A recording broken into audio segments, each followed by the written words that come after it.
Les entretiens du marquis. Bonjour à tous. Marlène Schiappa est-elle si nunuche? La Macronie est-elle en train de se saborder? Avant de traiter toutes ces informations et beaucoup d'autres, je voulais remercier comme il se doit tous ceux qui me permettent de vivre de mon travail, de vous offrir ces entretiens. Aujourd'hui sont à l'honneur Tony Ortelli, Anissé, Claire Richard, Éric Brenet et Yvette Poré. Merci à eux du fond du cœur, ce sont des fidèles parmi les fidèles. Et puis je tenais aussi à vous remercier pour votre soutien inconditionnel, les petits pouces levés, les gentils messages et la diffusion sur d'autres réseaux sociaux. Mais parfois, vous m'écrivez, vous n'êtes pas d'accord avec ma ligne éditoriale, notamment avec cette vidéo. Vous êtes nombreux à m'avoir écrit, non, ce ne s'est pas passé tout à fait comme vous l'avez dit, et certains ont même écrit leur déception. Alors, je vais essayer de me justifier, ou d'expliquer plus exactement mon travail. Tout ce que j'ai dit dans cette vidéo est factuel, mais il est vrai que c'était très ironique, parce qu'il ne s'agissait pas d'un patriote, il s'agissait de Sandrine Rousseau. Sandrine Rousseau qui nous fait vivre dans ce monde de dingue. Et qu'est-ce que nous avons vu? Nous avons vu Sandrine Rousseau agresser un chauffeur de taxi, comme nous l'a très bien dit notre ami Bruno Attal. Et le chauffeur de taxi a été bien frappé par le cycliste. Les images sont indiscutables. Alors, vous vous êtes indigné, vous m'avez dit oui, mais le chauffeur de taxi auparavant avait commis des infractions. Mais c'est justement là tout mon travail ironique. Pourquoi? Parce que la loi qui nous a été imposée par les macronistes, les écologistes, les socialistes, c'est de ne pas se faire justice soi-même.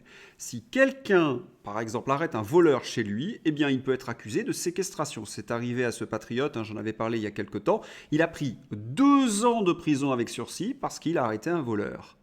Le voleur, lui, il a pris 4 mois avec sursis. Vous voyez que dans ce monde d'inversion, ce sont ceux qui agissent qui sont punis. Or, qu'avons-nous vu? Nous avons vu une députée de la République qui a imposé ce système de valeurs, agresser un chauffeur de taxi et se faire le complice de quelqu'un qui s'est fait justice soi-même en agressant le chauffeur de taxi. C'était là tout le sel de mon intervention. Parce que Sandrine Rousseau, elle qui dénonce toujours les violences policières, elle qui dénonce justement cette France un peu moisie qui se fait justice soi-même, elle agit de la sorte. Regardez bien la vidéo de Bruno Attal, dit par Éric Morinho. Pourquoi une demande de censure auprès de Bruno Attal? Faites-vous une exploitation commerciale de ces images? Avez-vous les droits des personnes concernées? L'autorisation de vous dénommer ainsi par Altis France, BFM TV, Sandrine Rousseau? Pourquoi, à votre avis, essaie-t-il de censurer la vidéo de Sandrine Rousseau? Pour les raisons que je viens de vous donner. Cette députée de la République commet 2 infractions. Et quel a été mon travail? Eh bien, je vous ai souvent expliqué que la réinformation, c'est un sport de combat. Et le meilleur moyen, c'est d'utiliser la force de l'adversaire. Je l'ai jugé avec les critères qu'ils sont en train de nous imposer. Si cette affaire avait été un quidam, il aurait été jugé de cette manière-là. Et lorsque donc on utilise leurs propres règles, eh bien, ils sont pris en faute. D'ailleurs, Sandrine Rousseau est connue pour être une menteuse patentée. J'en veux pour preuve une affaire que je vous avais présentée il y a quelques semaines. Eh bien, ça y est, il y a une plainte. La députée Sandrine Rousseau est bien visée par une plainte pour inscription indue. Oui, elle a donné un faux papier pour pouvoir se présenter dans sa circonscription. Voilà ces écologistes. Ils nous font vivre dans un monde de dingue. Et lorsqu'ils sont confrontés à notre quotidien, eh bien, ils s'aperçoivent qu'on ne peut pas vivre dans cet enfer. Allez, je vais finir avec nos amis woke écologistes. Regardez ce que sont capables de faire des militantes écologistes décérébrées. Elles badigeonnent de la peinture sur un Monet à Stockholm. Ce petit monde écologique est vraiment composé de frappadingues. Par ailleurs, vous m'avez écrit, vous m'avez bien fait rire hier, en me disant que cette fameuse tisane, la musculation, était la tisane préférée de notre ministre des Finances, Bruno Le Maire. Oui, celui qui dilate nos finances comme jamais. Allez, sans transition, nous allons passer, et encore, avec Marlène Schiappa. Elle était auditionnée devant les sénateurs et le moins que l'on puisse dire, c'est qu'elle n'a pas vraiment convaincu ces sénateurs, comme l'écrit le journal Le Figaro. Interrogée ce mercredi devant la commission sénatoriale, la ministre a peiné à clarifier son rôle dans plusieurs dossiers. Lorsqu'on lit différents articles de la presse mainstream, il nous présente ce qu'il n'y a pas un peu incompétente, un peu nunuche. Mais est-elle vraiment si nunuche? Est-ce que la presse aux ordres n'est pas en train de nous prendre pour le coup pour des imbéciles? Car lorsqu'on lui parle de choses précises, et notamment de sa relation avec Sifawi, elle nous explique qu'elle ne connaît pas Sifawi, que ce n'est pas son ami. Et pourtant, certains tweets nous présentent Marlène Schiappa avec Sifawi. Il participe à des mêmes séminaires. Par exemple, regardez ce qu'elle est capable d'écrire le 27 octobre 2020. J'ai ouvert ce matin le séminaire de lutte contre la radicalisation et l'islamisme organisé par Préfet 81. Tous les services de l'État et collectivités mobilisés pour agir avec efficacité et rapidité, bien coordonnés. Et qui prend la parole? Sifawi. Manifestement, Marlène Schiappa a des soucis avec la vérité. Et lorsqu'un membre de la commission lui demande de préciser les décisions qu'elle a pu prendre le 21 mai, date où ils se sont réunis pour attribuer les subventions, eh bien, la réponse de Marlène Schiappa est assez étonnante. J'en avais pas le souvenir. Ça me paraît orthogonal que la ministre soit lui-même dans le comité de sélection. Alors, les internautes ont beaucoup ri sur le mot orthogonal. Il est vrai que dans un langage technocratique, c'est quelque chose qui n'est pas posé très droit. Mais le mot orthogonal nous rappelle un petit peu le vocabulaire de Perceval ou de Caradoc. En tous les cas, l'association Reconstruire le commun, c'est d'ailleurs dit par Public Sénat, est une association créée en 2020 et mise en cause dans l'affaire du fonds Marianne. Elle a reçu plus de 300 000 euros de subventions alors qu'elle était très récente. On a bien compris qu'elle a été fondée à cette occasion. Elle est également accusée d'avoir diffusé des contenus dénigrant les opposants d'Emmanuel Macron, mais pas n'importe quand, pendant la campagne électorale. C'est ce que je vous avais présenté dans mes anciens entretiens. Donc, elle est accusée. Et elle dit « Ah ben je me souviens pas, j'étais pas là et ça me paraît orthogonal ». Bon, elle n'a pas véritablement convaincu. Certains, par ailleurs, ont ressorti des vieux dossiers. Le cas de Rudi Reichstadt et de Mohamed Sifawi illustre bien comment un petit groupe d'amis proches de la clique Fourest-Antoven Printemps républicain a pleinement profité du fonds Marianne. Rudi Reichstadt, Conspiracy Watch, vous l'avez dit, 60 000 euros du fonds Marianne, a participé aux vidéos Sapio de la LICRA, financées par le fonds Marianne. Mohamed Sifawi a été membre de la LICRA, qui a reçu 95 000 euros du fonds Marianne, et un des deux directeurs de l'UCPPM, qui a touché 355 000 euros du fonds Marianne. Pour ceux qui n'auraient pas suivi mes précédents numéros, vous mesurez la gravité de cette affaire. Marlène Schiappa a créé un fonds, dit Samuel Paty, puis après fonds Marianne, pour financer des officines qui ont servi à Emmanuel Macron dans sa campagne électorale, et notamment se reconstruire le commun, qui n'aurait jamais dû toucher un sou de subvention parce qu'il n'avait que quelques jours se reconstruire le commun. Et se reconstruire le commun a attaqué des adversaires politiques d'Emmanuel Macron. Ah oui, là l'affaire est extrêmement grave. Et lorsqu'on essaie de placer Marlène Schiappa devant ses responsabilités, elle ne se souvient de rien. Avec 3 membres de votre cabinet, vous n'êtes au courant de rien. Le rapporteur de la commission d'enquête tense Marlène Schiappa. Oui, elle nous la joue, je n'ai plus de mémoire, je suis nunuche, je ne connais personne. Les macronistes montent au créneau pour défendre Marlène Schiappa. Je pense notamment à François Patria, qu'on a souvent épinglé dans ses entretiens. Fonds Marianne, Marlène Schiappa est une ministre qui a des convictions à ça.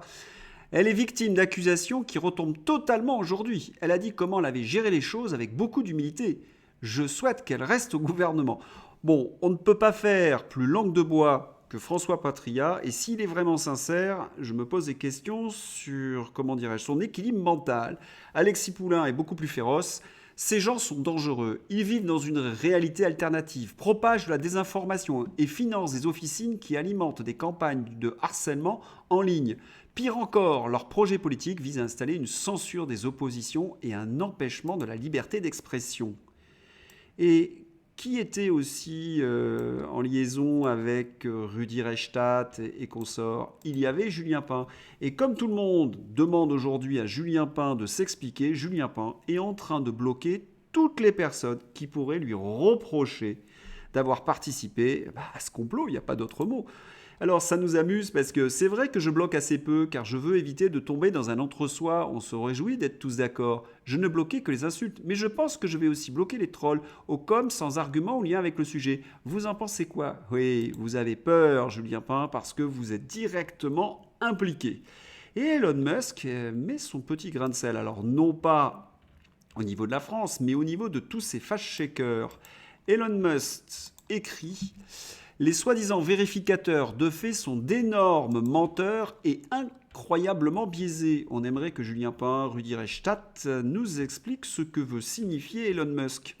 Mais si Elon Musk affirme que les fact-checkers sont des malfaiteurs, c'est qu'il a de lourds dossiers. Est-ce qu'il est en train de monter le procès de la presse aux ordres? Cela y ressemble. Voilà une bonne nouvelle. Sinon, Marlène Schiappa, nunuche, hors note, nunuche.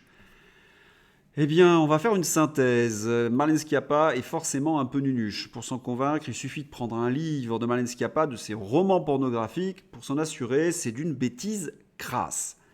Mais voilà, elle a suffisamment de qualité pour avoir participé à ce fonds Samuel Paty, à ce fonds Marianne, ce que nous appelons maintenant le fonds Schiappa. Oui, nous avons les pièces qui ont été données par son chef de cabinet, par le préfet Gravel, par justement des écrits. Marlène Schiappa a participé à la distribution de subventions, elle a assisté à des réunions, elle a pesé sur les décisions. Autrement dit, elle est complètement engluée dans ce scandale. Mais vous avez compris que la presse aux ordres essaie de l'exfiltrer gentiment pour qu'on mette la poussière sur le tapis, piloté par l'Élysée. Le seul ennui, c'est qu'il y a encore des éléments dans ce dossier qui vont exploser et ils auront du mal à cacher la vérité aux Français. Sinon, un deuxième sujet qui était strictement interdit à la télévision française, qui vient d'être abordé par Quotidien, et là j'avoue que j'ai eu une forme de mélancolie. Regardez de quoi il s'agit. Vous avez des journalistes qui se sont rendus dans une cité phocéenne, la cité du quartier nord, les Oliviers, et ils ont pu entrer dans cette cité grâce au rapport Ilch. Et qu'est-ce que l'on constate sur l'image et dans le reportage? Je vous mettrai d'ailleurs le lien dans la description, que la cité est entièrement contrôlée par la pègre. Les poubelles, elles sont mises là pour empêcher la police d'entrer et il y a des guetteurs. Quotidien, n'importe quoi, les zones de non-droit, ça n'existe pas, bande de fachos. Aussi Quotidien, les barrages et les guetteurs à l'entrée des cités. J'ai pas envie de dire mort de rire. Pourquoi? Parce que à chaque fois que des journalistes de la réinformation ont essayé de traiter ce genre de sujet, ils ont été qualifiés de fascistes, etc.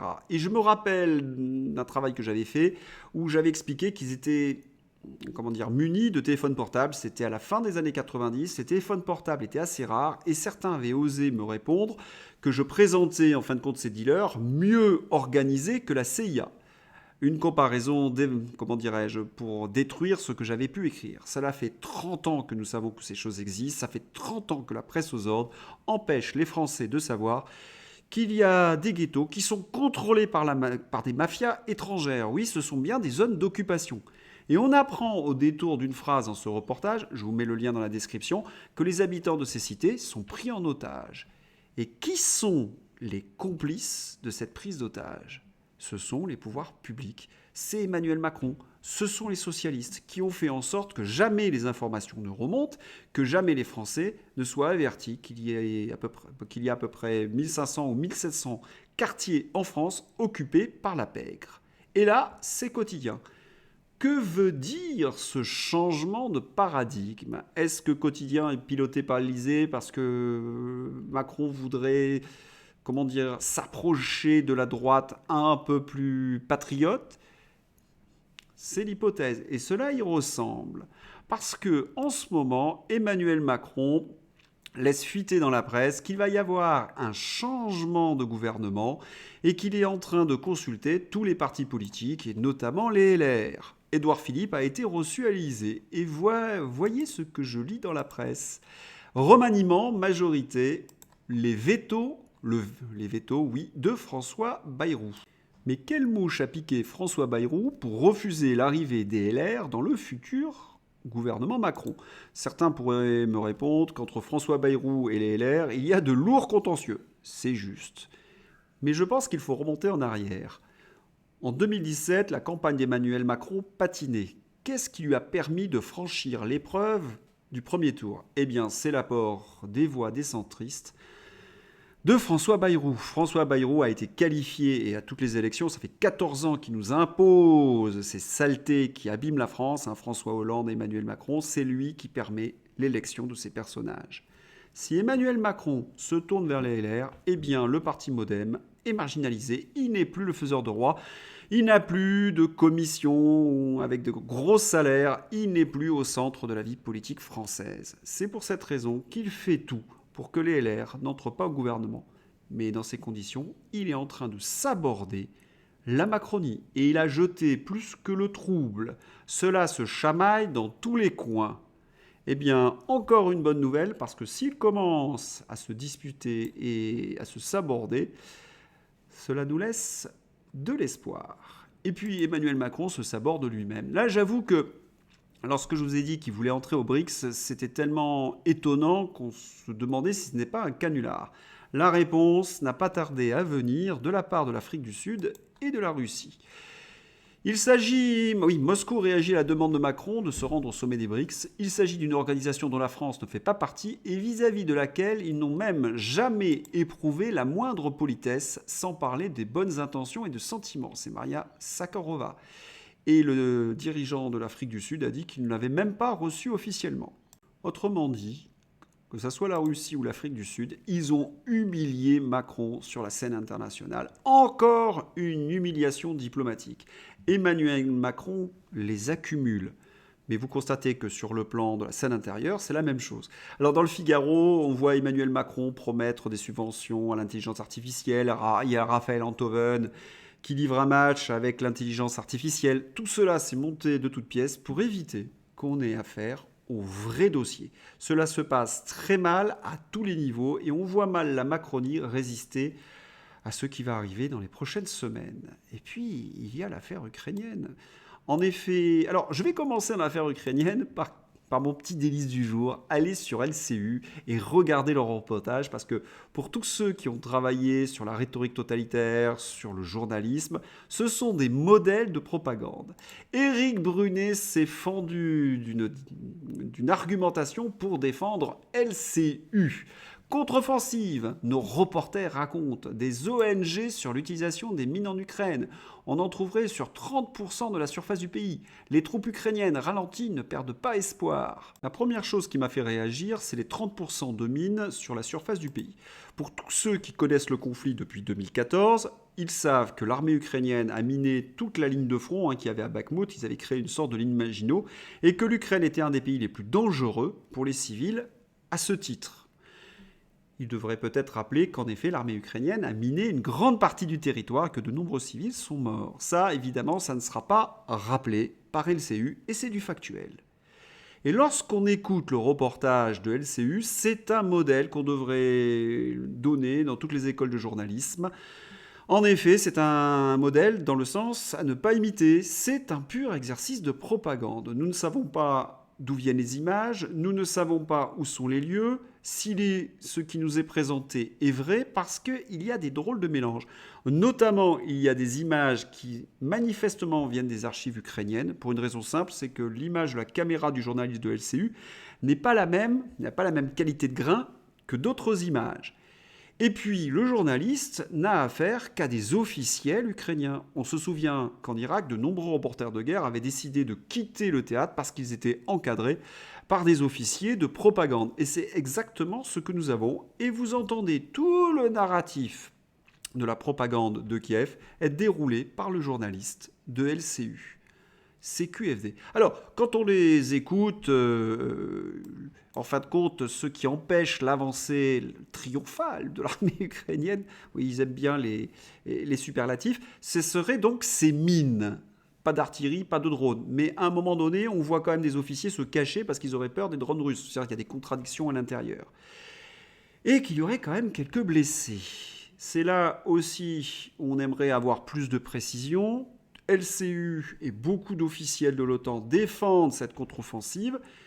D'après ce que nous avons dans les sources américaines, le bilan serait épouvantable. Et il justifie ce genre de choses.